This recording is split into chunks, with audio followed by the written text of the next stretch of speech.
Hello and welcome back to Exothermic Plays Games.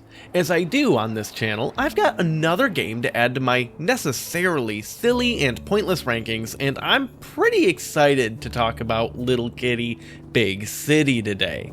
For starters, this puts the ranking to 367 games, making it now larger than it initially was when this project kicked off, but also, this is the first new game to get on there that I decided to get every single achievement for it. The game plays well on PC, but this is truly a great handheld experience. So if you see this and think you'll like it, I definitely suggest getting it for the Switch, or if you have like a Steam Deck or some other equivalent, playing it on that. So without further ado, what is Little Kitty Big City?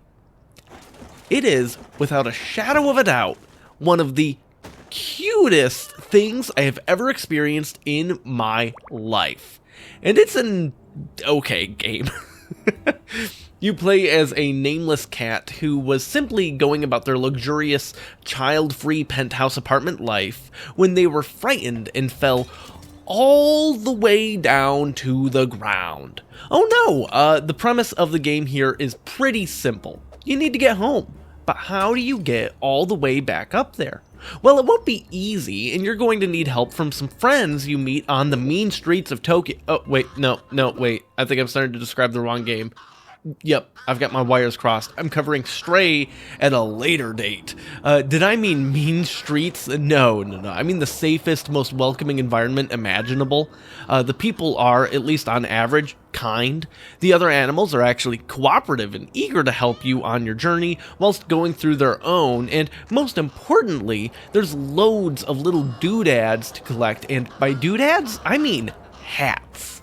Somehow the place is overflowing with these like gacha machines that have items from them they're all hats, and they're perfectly sized for your little kitty body.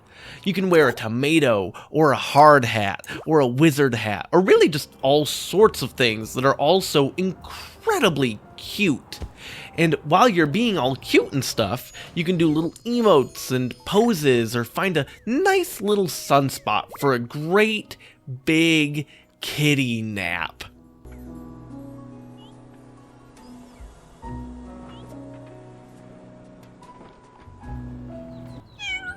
I'm serious, this game is just the cutest thing. But what are we actually doing?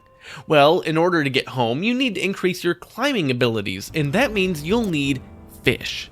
Getting the proper nutrition helps you recover to attain your God-given potential as nature's greatest murder machine, and by murder machine, I mean pouncing on birds to collect feathers to give it to a tanuki, and then letting the birds go about the rest of their glorious bird day without ever actually harming them. Seriously, I mean, what else would a cat do with a bird, right? I mean, yeah. So what do we do with the feathers? The tanuki is a mad scientist and has developed a teleportation device using the sewers, and you pay him in feathers for what I can only assume is a fun Mario reference. So you hop in the sewers and appear elsewhere in the city. With this sprawling series of teleportation locations, it must be pretty big, right? Like, how long does it take to get to the furthest points in the city, like the furthest apart by foot? Less than a minute, actually. My only real complaint with Little Kitty Big City is that the city is not actually very big at all. I'm not saying that to bash on the game. It's a ton of fun and doesn't overstay its welcome, so that's good. But once you unlock the ability to go everywhere, it is slightly disappointing. So how do we unlock the ability to go everywhere? As you continue to find fish, you can climb better and longer. The first fish is from a helpful crow who gives it to you in exchange for shinies, basically like bottle caps and little trinkets and random stuff that you find. And how do you find shinies?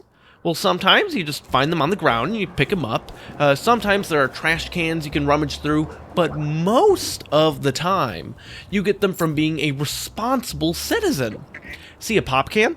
Pick it up with your little kitty mouth and move your little kitty body to the nearest recycling bin and turn it in, giving you a shiny as a reward.